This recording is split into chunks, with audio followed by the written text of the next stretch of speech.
Hi, welcome everyone. So on behalf of the A Center and Pre-Health Professions Advising Program and our wonderful pre-health ambassadors, we want to welcome you today to our first virtual expo. It's the 2021 Virtual Health Professions Expo. As Josie said, our first panel is our out-of-state admissions panel. And so I'm just going to go ahead and turn it over to Yaneli and Angelina, our amazing pre-health ambassadors, who are going to moderate the panel. Before we begin, we would like to recognize that the University of Arizona sits on the original homelands of Indigenous peoples who have stewarded this land since time immemorial. Aligning with the university's core value of diverse and inclusive community, it is an institutional responsibility to recognize and acknowledge the people, culture, and history that make up the Wildcat community. At the institutional level, it is important to be proactive in broadening awareness throughout campus to ensure our students feel represented and valued. So now we would like to take the time to have our panelists introduce themselves.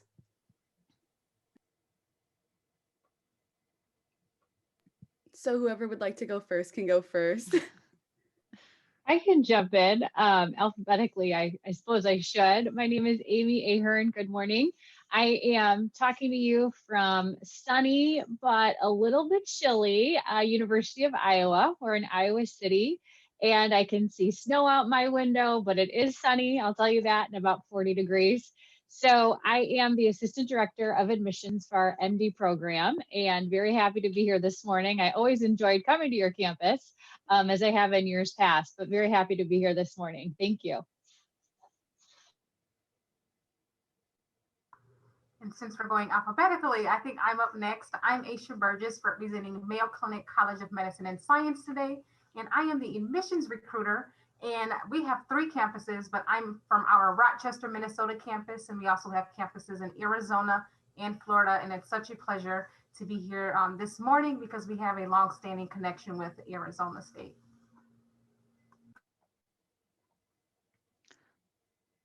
So maybe I'm next. So I'll jump in. Hi, I'm Jennifer Lucero. I am the Associate Dean of Admissions for UCLA David Geffen School of Medicine. I had come from UCSF back in July, and so I'm excited to be back. I'm a native from Los Angeles, so thrilled to be back in Los Angeles. It's always sunny here, so I won't gloat, but it's we are here and excited to be part of this. This is my first time coming to the ASU event, but I do hear that it is one of the things that we enjoy going to, and we have a lot of different programs that I'm happy to talk to you all about. I also do practice clinically obstetric anesthesia, so I always like to put that out there. If there's any other questions about sort of life as a physician, I'm happy to answer those for all of you that have those questions. I think that makes me next. I'm Monica Sanchez. I'm the Director of Admissions for the Phoenix Regional Campus of Creighton University School of Medicine. We are a single admissions committee though, so I do have a counterpart, Brian Wessel, who's manning our admissions committee currently as it's happening concurrently. I'm actually a University of Arizona alum twice, so, bear down. But I am excited to be talking about Creighton in general, and in addition, our Phoenix Regional Campus is expanding this year, 2021. We're recruiting our first M1 class here, so that's pretty exciting and happy to be here. I'm the letter S, so I'll go next, even if I'm not next. I'm Rosa Soler, and I am the Director of Student Affairs at Harvard Medical School. And you probably wonder, student affairs, what's she doing there? It is my 32nd year at Harvard, and I have been involved with admissions. I was the Director of Recruitment and Multicultural Affairs before I continued on to oversee all of student affairs. So I am a veteran, and I can tell you, give you my point of view. I'm originally from the island of Puerto Rico, a proud child of the Arawak people, and I'm home with my kids. Perfect. And is Zachary, did Zachary make it onto the panel from Roslyn? Maybe not. We'll go ahead and start with our Q&A for our panel. Go ahead, pre-health ambassadors. Thank you for your introduction. So as we know right now with COVID, on everyone's mind, we would like to ask, how has COVID changed the admissions process for your program?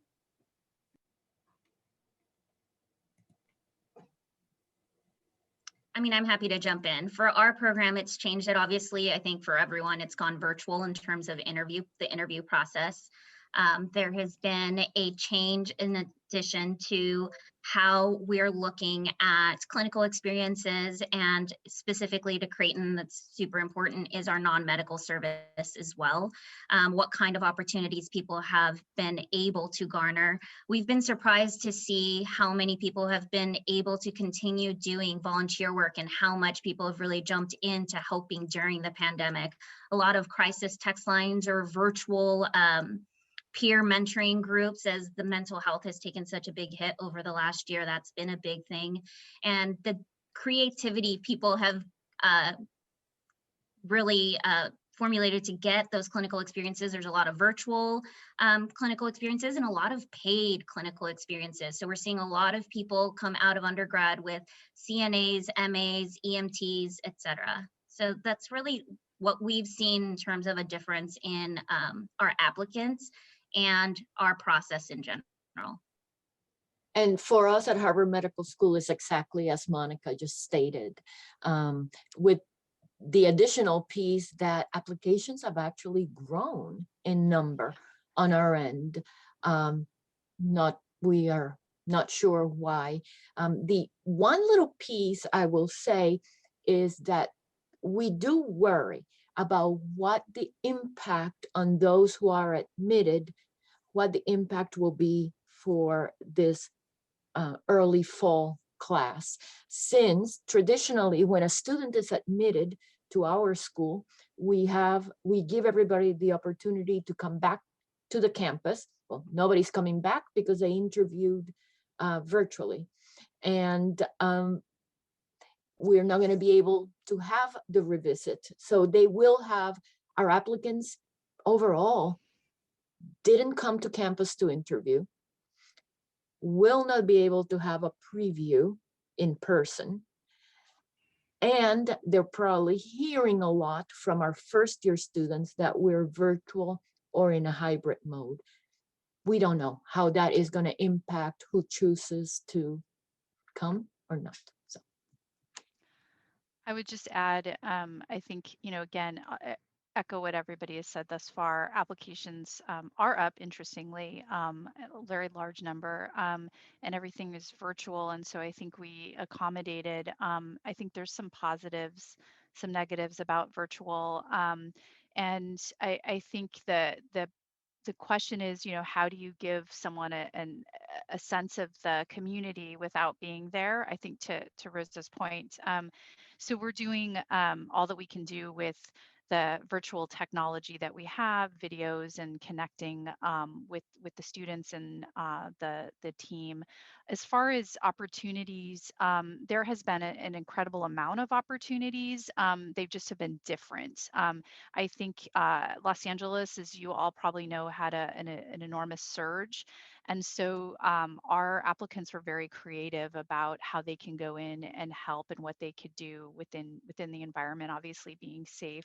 But we also took great lengths to educate our team that goes through the admissions process to understand what has been set up in barriers for the applicants. And so all of our team, and as I'm assuming everybody here on this panel, we all participate in a holistic review process. And part of that holistic review has that added component with COVID is how this has affected the applicant, not just from the process of the being able to do the clinical part, but how it's affected them, in their own community and individually with their families and the sort of personal struggles that they may have with family members being sick and, issues surrounding the economics of what has happened with COVID. So I think that in a broad sense, we've sort of looked at it again with that holistic lens.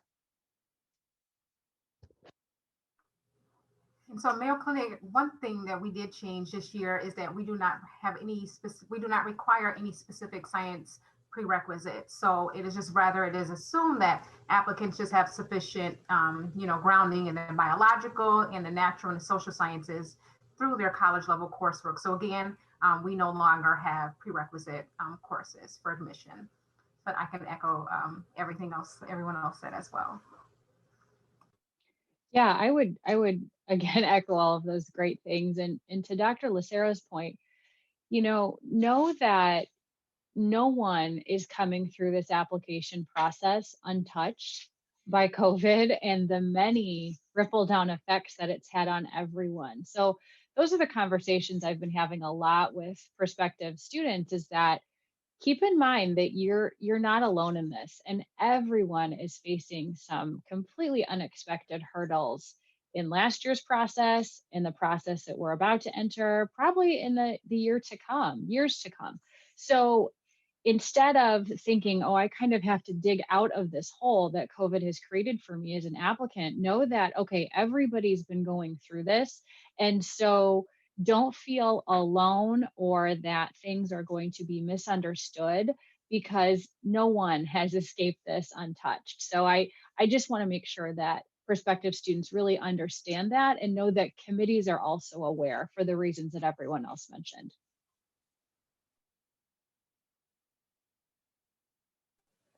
Awesome. Thank you for those great responses. So for our next question we have is, from what has been implemented due to COVID, do you foresee keeping some of these processes in the future? For example, virtual interviews? I want to add that one fabulous addition has been this ability to do virtual interviews. It has been so great for our students who literally would have to spend hundreds and hundreds of dollars to come to campus to interview. And I do foresee keeping that, although don't quote me.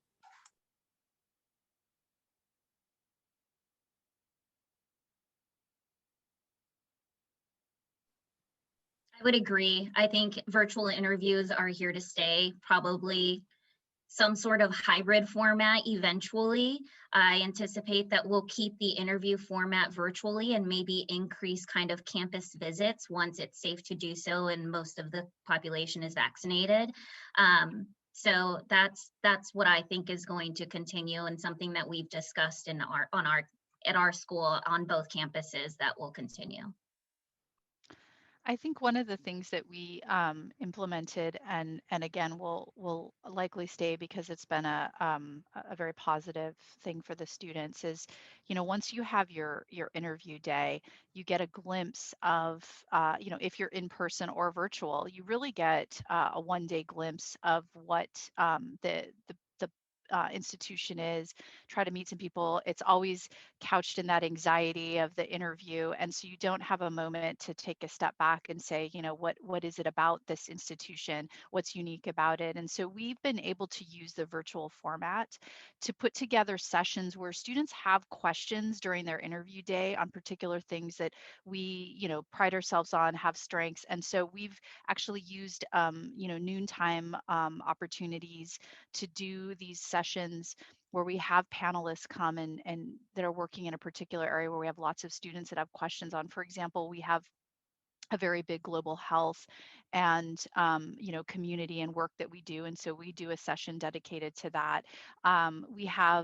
We've implemented a anti-racism roadmap, and so we have a whole session on that. And so I think that's something that probably wasn't really thought about because we didn't have this virtual capability of being able to do these large Zoom events. And so we've gotten very facile with that, as all of our panelists probably have. And so I think in a way to sort of bring back some more information as students start to look around and see different institutions and kind of look at where they sort of see themselves. I think that's been a real highlight and probably something we'll continue. Yeah, one thing I would add is the virtual world has given us new ideas for programming that we can do with students who have been admitted already. So for instance, if you visited or interviewed with Iowa in October and found out that you got in, okay, what can we do to keep you engaged with us and keep you interested in what's going on in Iowa City after that? So we've been having monthly admitted student sessions through Zoom at night. And for instance, this month's in March will be 3 alums from around the country talking about what I wish I would have known before I'd started medical school. And those 3 alums are going to join us through Zoom, and the students that we've admitted across the country can join us too. And those programs hadn't been invented yet in our brains before COVID and the Zoom world. So that's forcing us to be creative in how we communicate with students. So that's a positive thing. As far as interviews next year, again, I don't have the crystal ball answer to that, but I have enjoyed, again, having a zero cost option for students to interview with Carver that normally would not have happened if it was all in person.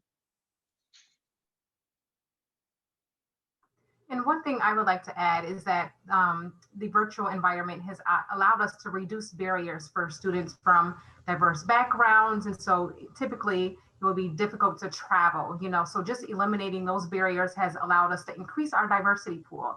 So again, we're not able to foresee what next year will look like, but we're still just, we see a lot of positives. So I'm not able to provide an answer for next year, but there are certainly different positives that go into this. Great, thank you all for answering. So we will now open our questions up to anyone. Feel free to, unmute yourself or put it in the chat.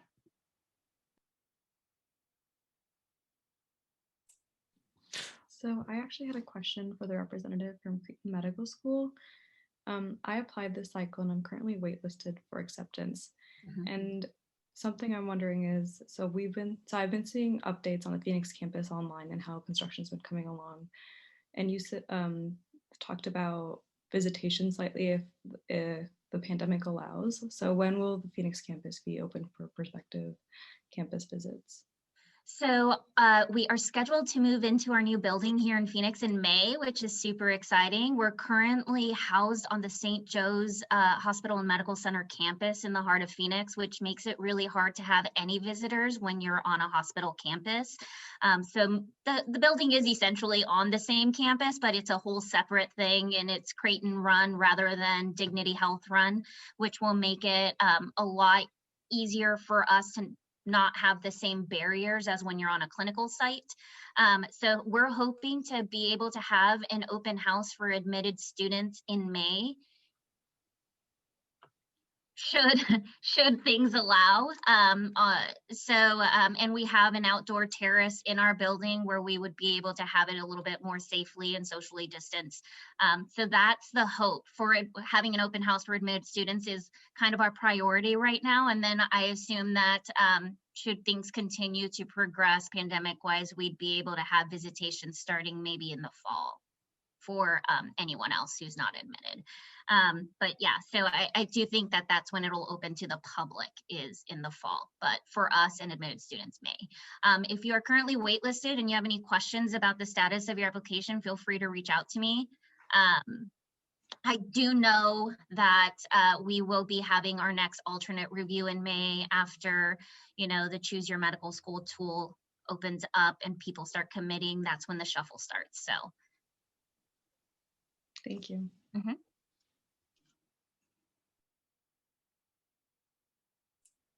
I have a question for all of you guys. I feel free, whoever wants to answer in order.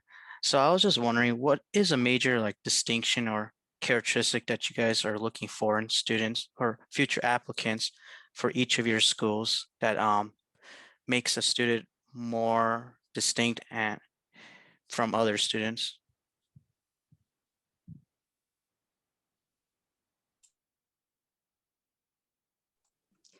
Rosa Soler from Harvard. The question comes up all the time. And I always say, and every school is different, every single school is different, but there is no formula to what a specific admissions committee is looking for. As somebody else mentioned, it looks like everybody here approaches applications from a holistic point of view. That means that once the basic, the foundation is there. And by that, I always say, the house has to be clean. B+ student on our end. You have to be, your academic house has to be in order. That doesn't mean it has to be perfect. We have students who have had a slow start, may have gone to community college to begin, may have taken time off. Yes, we really do have students who have had a non-traditional or a little bit of different path. That's okay. But ultimately, the academic house is in order. Once that's there, then the admissions committee is looking at your journey, your contributions, your volunteer work, and isn't necessarily doing check. Yes, you do have to fulfill. I know another school mentioned that the science requirements are not there for this year, but overall, you do have to fulfill your pre-med requirements. They have to be there. So that is a check. We are still requiring the MCAT. Okay, so that's a check. So certain things all being in place, then your letters of recommendation are a big deal because they're going to talk about the work that you have done, both academically, perhaps research. I guess I could say for Harvard, I've noticed there's a little bit of emphasis on research.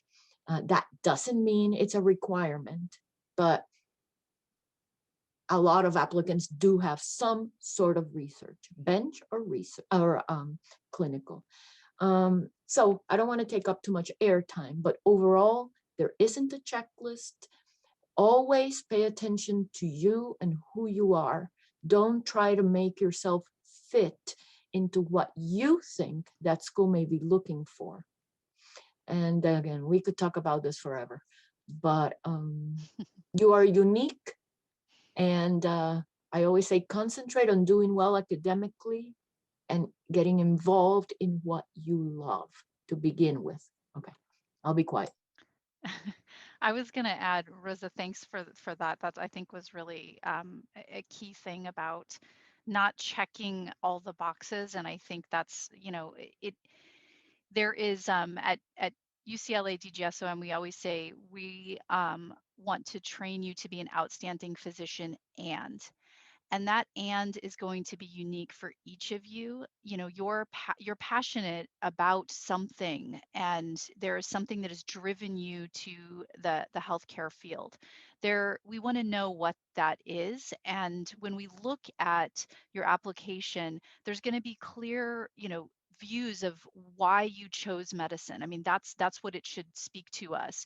And our, as we go through the process, every step of the way when we're looking at your application, we're asking that, why medicine, and what is your and? What are you going to do? What is it that you have done? And to the extent that you have set up your application, you've written your personal statement, you've done this work that you're doing, and we sort of take it broadly.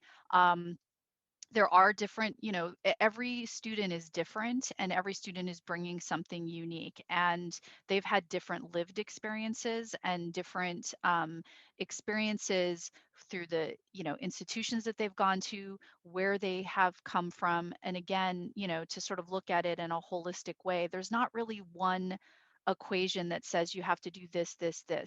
We don't have a required coursework. We don't have any prerequisites. We do, require the MCAT, and that's really just a way for us to assess that you have that. Since we don't have any required prerequisite courses, if you do well in the MCAT, we know you've obtained that information, however you've taken that curriculum.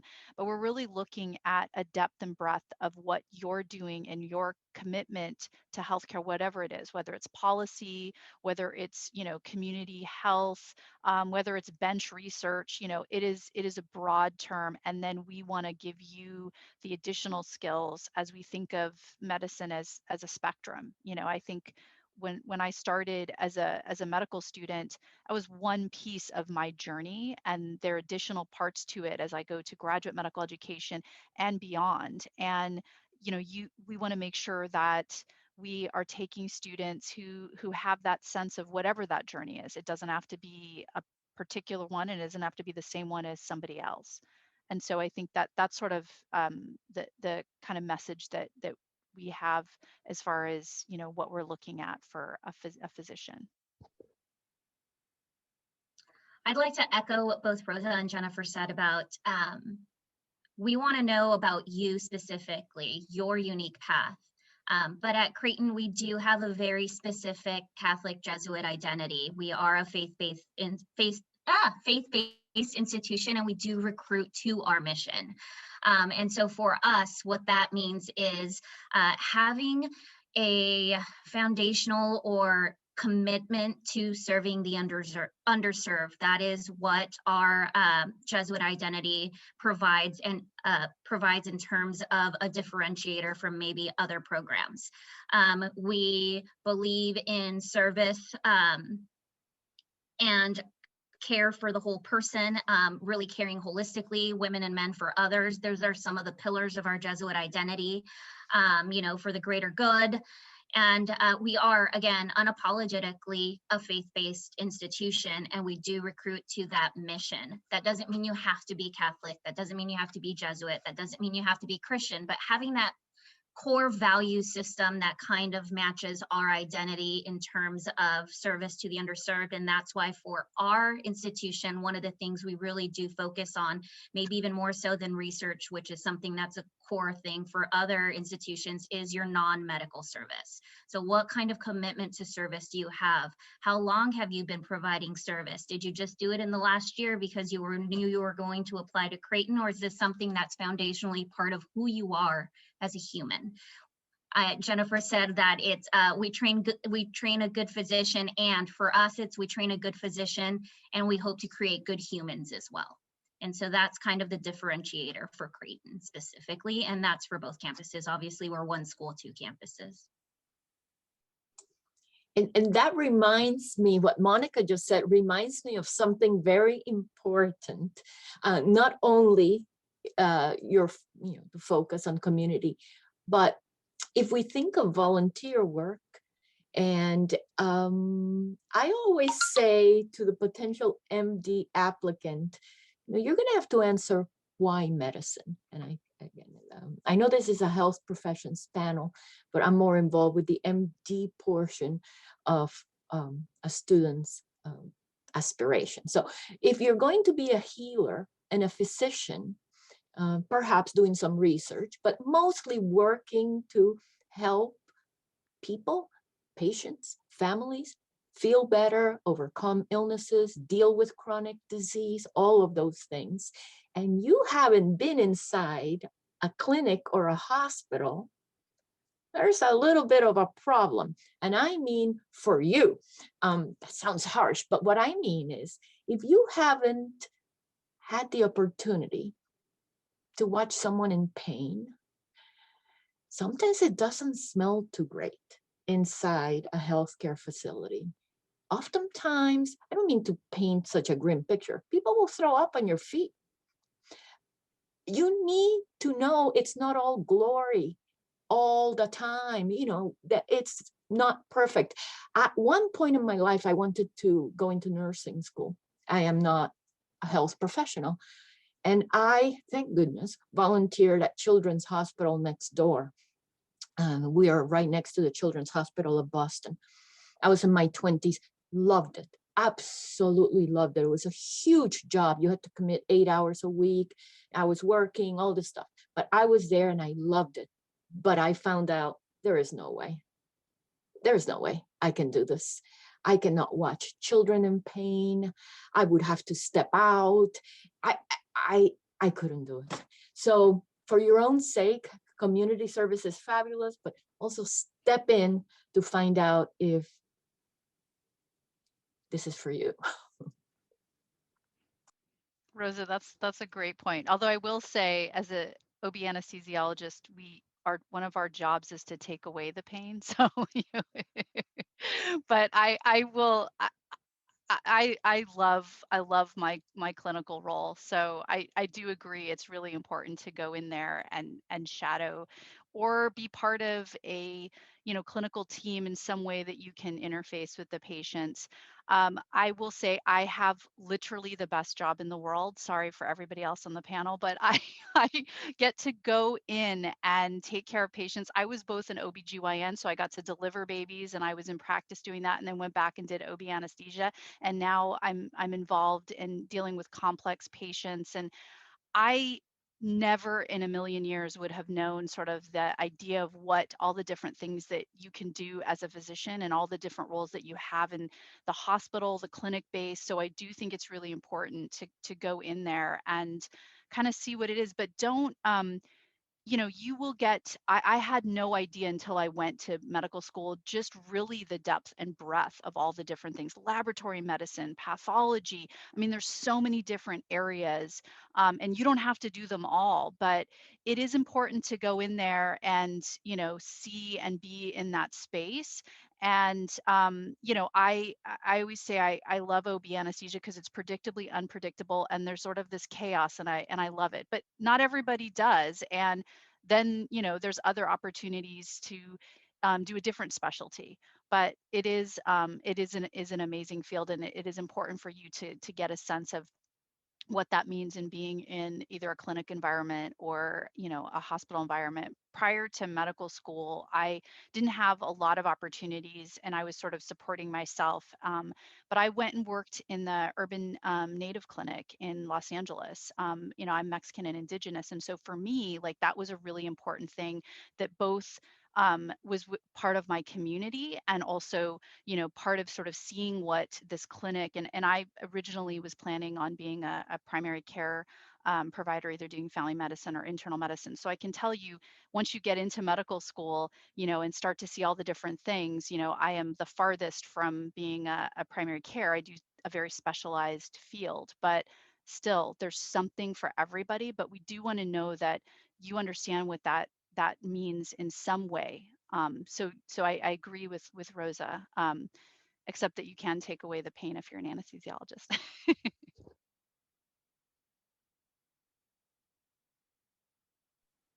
I really appreciate what my colleagues have been talking about with their schools and things to consider.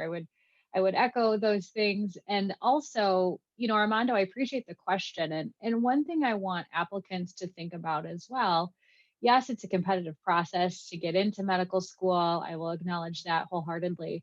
I also want applicants to really challenge themselves to think about, what is it that I want out of my medical school education, and making sure that the things that you truly want are going to be met at that school. So for instance, at Iowa, I don't know if you know this, but we don't have oceans or mountains, folks. We just don't. But we have awesome people, and we've got a really great environment.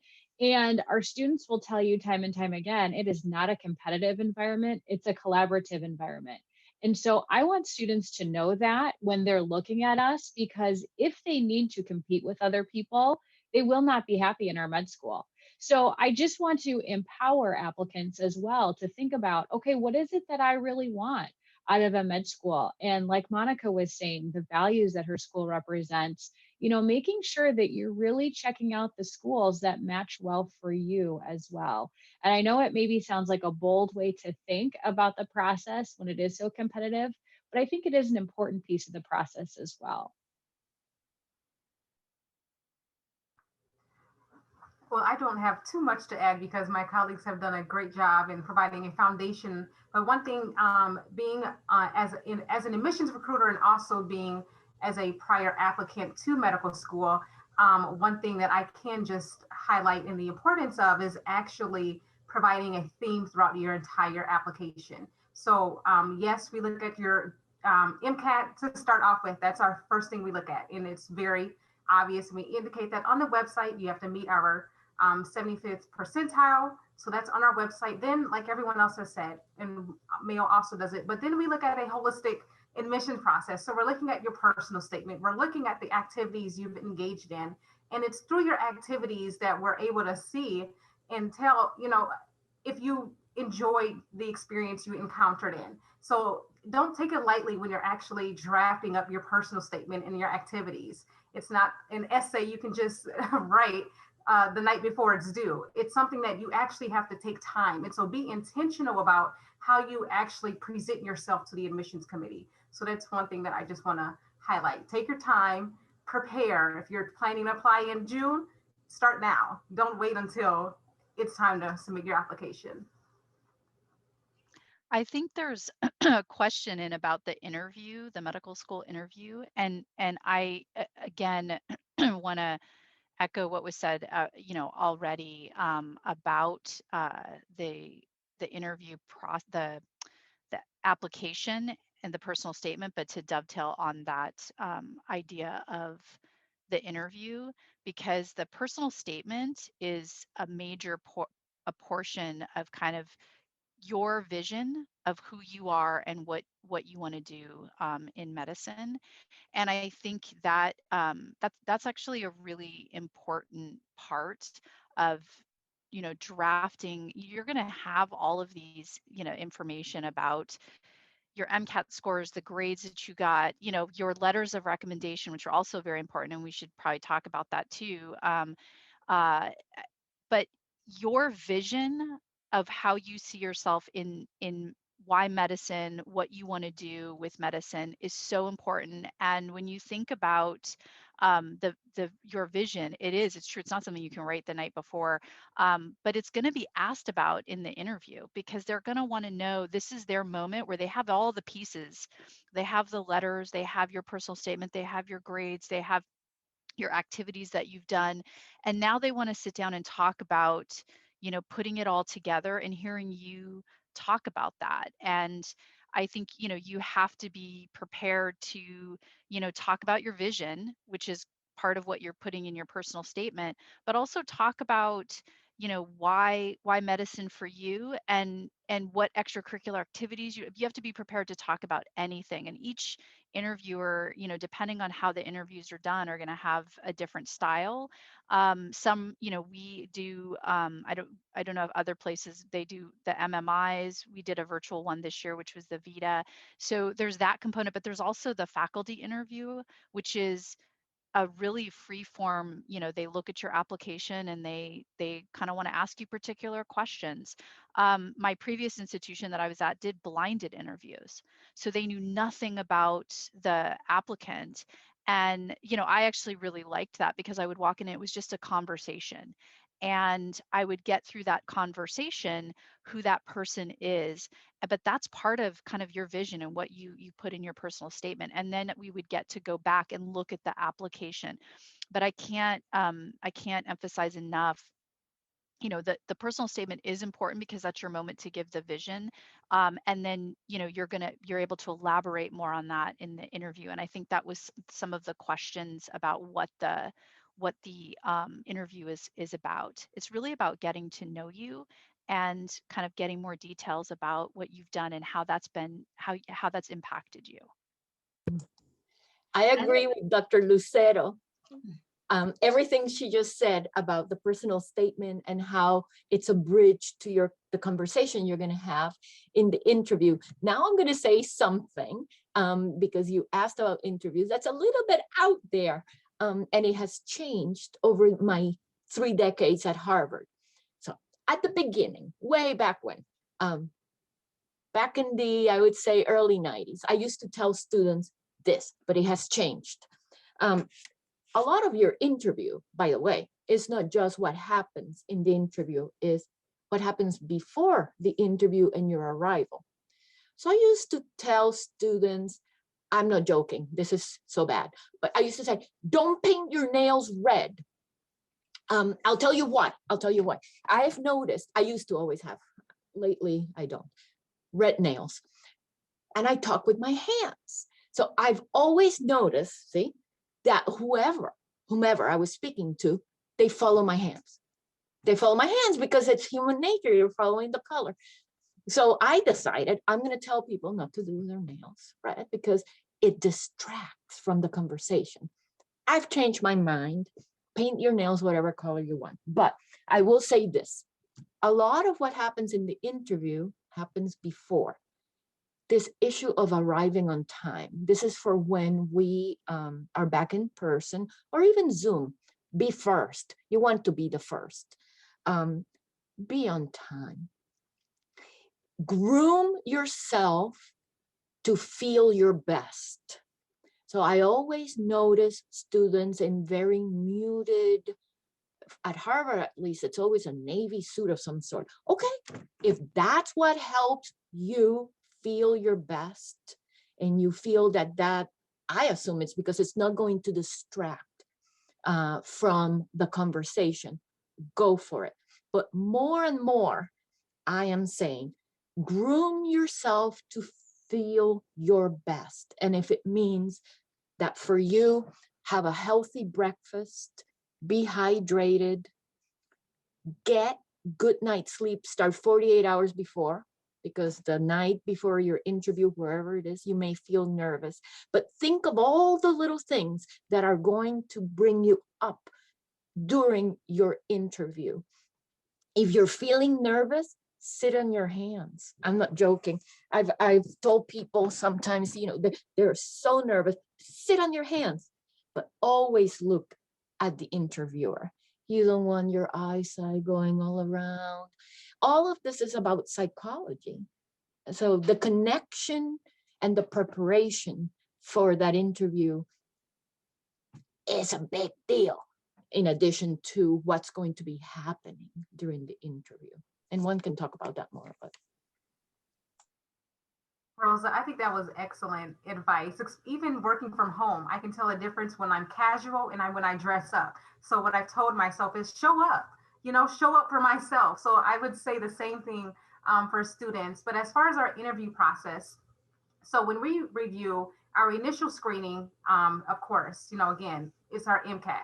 So you have to meet the 75th percentile threshold. And then also want to mention that we do a conscious bias training at the end of the year. So every screener is different. However, we do a bias training at the end of the year, so that doesn't impact how they're reviewing applicants. Also, we're noting that we do 2 one-on-one 30-minute interviews right now with our virtual interviews, and they're behavioral-based questions. So it's very conversational based. And the interviewers, like Jennifer said, they don't have the full application.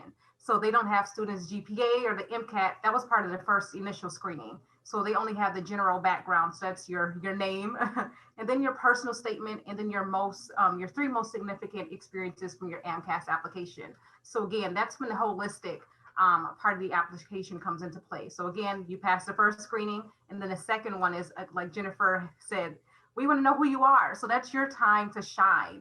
And so it's also worth noting that anything that's in your application, it may come up in the interview process, excuse me. So don't lie. If you are not a fluent Spanish speaker, do not put that on your application. If you really do not care about the underserved, or you don't care about the Latino population, don't put it on your application. And so I just want to highlight those things. And as everyone else has said, also, I think Amy just said it. So make sure your values align with each institution. And if you're not familiar with MSAR, I would highly encourage you to get familiar with MSAR, and that's a system through AAMC, excuse me. And so it allows you to know each school's recommendations, their requirements, just a holistic, everything is in one place, instead of having to go to each school's website, MSAR provides you each school's information. So get acquainted with that. Thank you. I would echo what everyone else said. At Creighton, we do 2 30-minute open file interviews. So they have all of your information. And we do one with a faculty member and one with a student. A continuous thing that we have seen at times is that people just ignore the student and don't take it seriously, but they're scoring you just as much as that faculty member is. So make sure that if there's student involvement in your interviews, which we highly encourage, we think our students are some of our best assets, because like Amy said earlier, we're a family-friendly kind of collaborative environment, and our students are a very important way that we can showcase that culture. If there's student involvement, don't think that you can just throw that interview away. It doesn't matter. Make sure that you're treating them the same way you would treat a faculty member interviewer, because the scores are the same. That feedback's coming back either way. So that's a big, I think, thing that I think I would give as a tip, in addition to what everyone else has said. And, you know, like everyone else has said, if you write it in your application, it will likely come up. So don't say you're and make sure that your application supports what you're saying in the interview as well. Don't interview with me, know and learn that we are very interested in non-medical service, or say I'm a different program and we're very interested in research, and you say, oh yes, me too, but you have 5 hours of research listed in your experience tab. That doesn't really coincide. So again, we want to know about you, your experiences, not what you think we want to hear.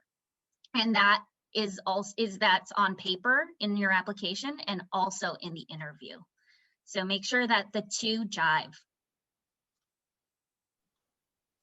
Only last piece I would add, echo everything my colleagues have mentioned. Only last piece I would add is that, so at Iowa, it's a closed file interview. So all they know is your name, your major, where you attended school, and graduation date. That's it. Interviewers don't get any other information because they want to get to know you as a human being off of paper completely. We've said, trust us, they're smarter than you can imagine, get to know them as a person. So I really encourage applicants to make sure their passion and their enthusiasm for medicine is something that can be detected. Renee just shot you an interview preparation workshop that's going on, which is fantastic. So do prepare, not to the point of roboticness either, right? So you want to prepare, and you want to make sure that the first time you're talking about why you want to be a physician isn't in the interview for your dream school. You want to have heard yourself say these words before, right? But yeah, make sure that energy and passion can be detected from the interviewers, because that's a big deal. Because at the end of the day, it's a hard job, right? And so our committee really needs to know these people are passionate about becoming physicians. I was going to say something about the idea of the dream school too, that I think Amy brought up. You know, I think one of the perspectives to have as you go through the interview process is take each institution on its own and really get a chance to explore it, and don't have a dream school. I know it's hard, but I think that's you know, we have all these ideas of, you know, oh, I will go here and this is, and you have like these lists in your mind. But speaking from personal experience, where I went to was a place that when I walked out, I was like, I'm not coming here. And it was only after I, you know, took a step back and I had that dream school that I didn't even get an interview at, and I was devastated. I was like, wow, you know, I need to really explore. And as I went to each place and had a chance to really look at what it brought in its uniqueness, and I think, you know, it's already been highlighted, like the uniquenesses, and they're sometimes subtle, right? So, and you want to talk to the students, you have to ask yourself, do I see myself here? And I think that's a really important thing, especially as you're looking at going away, which I actually encourage. I went away, even though I was like, you know, born and raised in Los Angeles and like spent my entire life there. My entire family was there. I was like, oh, I don't know if I want to do this, but it was the best decision that I made. And I was a little nervous, probably a lot nervous, but you know, I think I experienced something different than I would have if I had just stayed.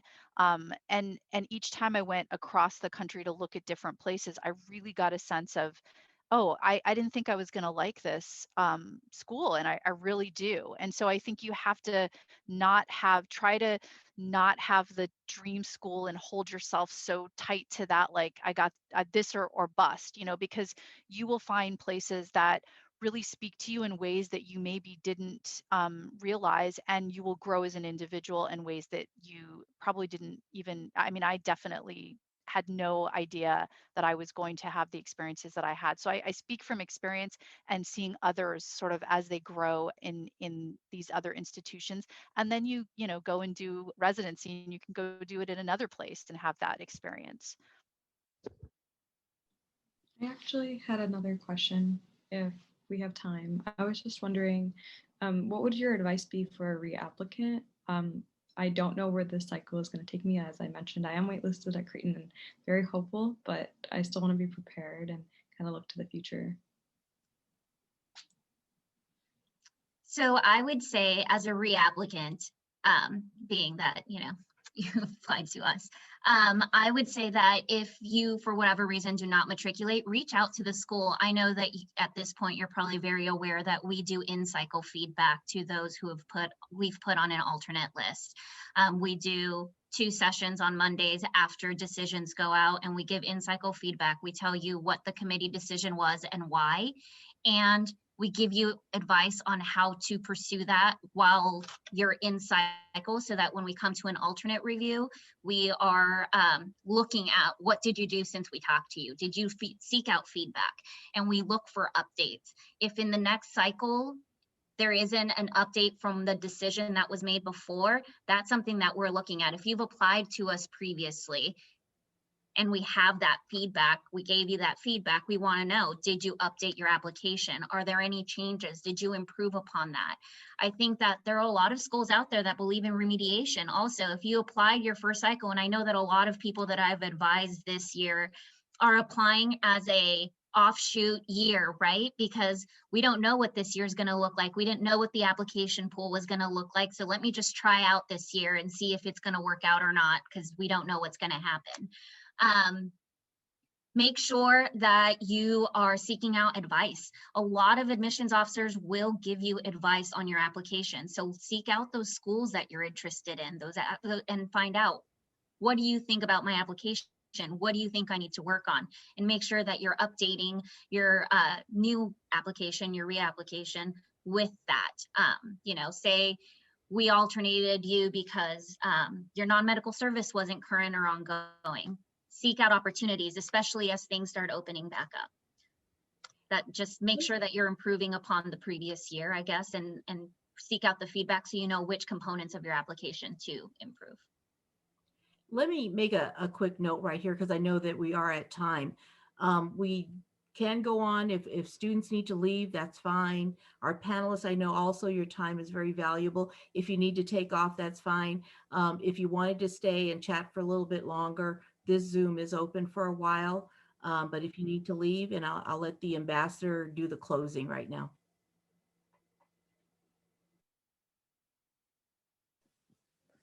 Oh, I guess I can do it. So please, we would like to thank all of our panelists for taking the time to be a part of our 2021 Virtual Health Professions Expo. Our next panel will begin at 11 to 12 p.m. and it will be with our UAHS admissions panel. Thank you.